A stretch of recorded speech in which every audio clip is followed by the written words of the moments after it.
हेमंत सोरेन ने असम विधानसभा चुनाव में जेएमएम उम्मीदवारों के लिए कई चुनावी सभा की।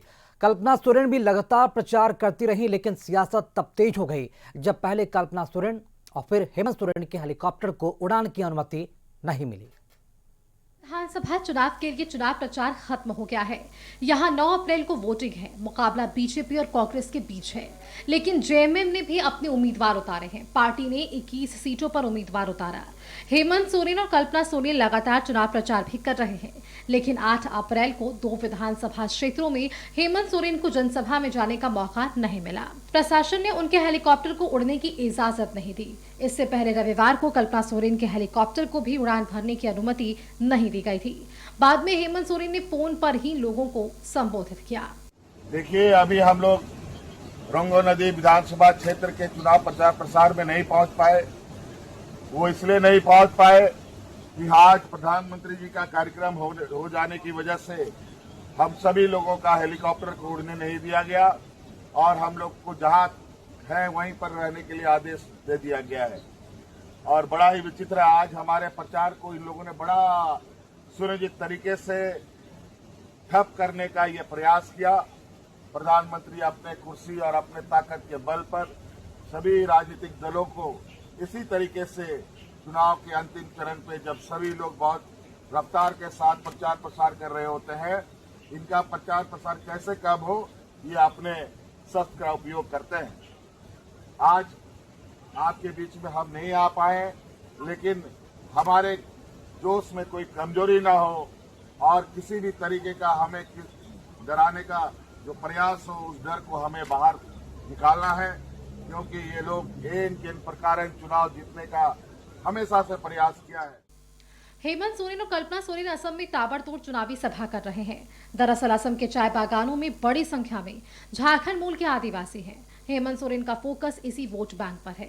वे इन्हीं इलाकों में जाकर आदिवासियों के हक हुकूक की बात कर रहे हैं। कल्पना सोरेन भी असम में चाय बागानों में जाकर वहां काम करने वाली महिलाओं से मिल चुकी हैं। वैसे तो जेएमएम में और कांग्रेस में अलग चुनाव लड़ने की बात हुई, लेकिन अब हेमंत सोरेन के हेलीकॉप्टर को उड़ान भरने की अनुमति नहीं मिली, तब जेएमएम के साथ कांग्रेस ने भी बीजेपी पर निशाना साधा है। आप किसी को चुनावी दौरा करने से मना कर दो, चुनावी रैली करने से रोक दो, तो हमें यह लगता है कि यह लोकतंत्र के लिए भी ठीक नहीं है। क्योंकि हेमंत बिस्व शर्मा अब घबरा गए हैं, डर गए हैं। उन्हें यह पता चल गया है कि असम की जनता बिल्कुल बदलाव के मूड में है और हमारी सत्ता जाने वाली है। तो अब ये घबराहट में, बौखलाहट में इस प्रकार का काम करते रहे। हालांकि बीजेपी ने ऐसे आरोप को सिरे से खारिज कर दिया और ये कहते हुए तंज कसा कि जेएमएम की सभा में भीड़ नहीं जुट रही, इसलिए बेवजह के आरोप लगाए जा रहे हैं। 2 दिन से हमें ये सूचनाएं मिल रही हैं असम के ग्राउंड जीरो से कि माननीय मुख्यमंत्री हेमंत सोरेन जी और कल्पना सोरेन जी की सभाओं में भीड़ ही नहीं जुट रही है। अब भीड़ नहीं जुटने के बाद हेलीकॉप्टर टेक ऑफ नहीं कर रहा है, किस कारण से टेक ऑफ नहीं कर रहा है, ये माननीय मुख्यमंत्री जी और कल्पना जी का पक्ष है कि उनको ये बताया गया कि प्रधानमंत्री जी की सभा इसलिए उड़ने नहीं दिया जाएगा। इसकी कोई लिखित सूचना तो उनको जरूर दी गई होगी, मुख्यमंत्री है साहब, कोई साधारण व्यक्ति नहीं है। तो भीड़ नहीं जुट रही है और हेलीकॉप्टर टेक ऑफ नहीं कर रहा है, ये हम कुछ नहीं कह रहे, अब लोगों के विवेक पर छोड़ देते हैं। असम में जेएमएम ने 21 सीटों पर उम्मीदवार उतारा है, जिनमें से पिछले साल 14 पर बीजेपी जीती थी, जबकि 3 सीटों पर बीजेपी के सहयोगी दलों की जीत हुई थी।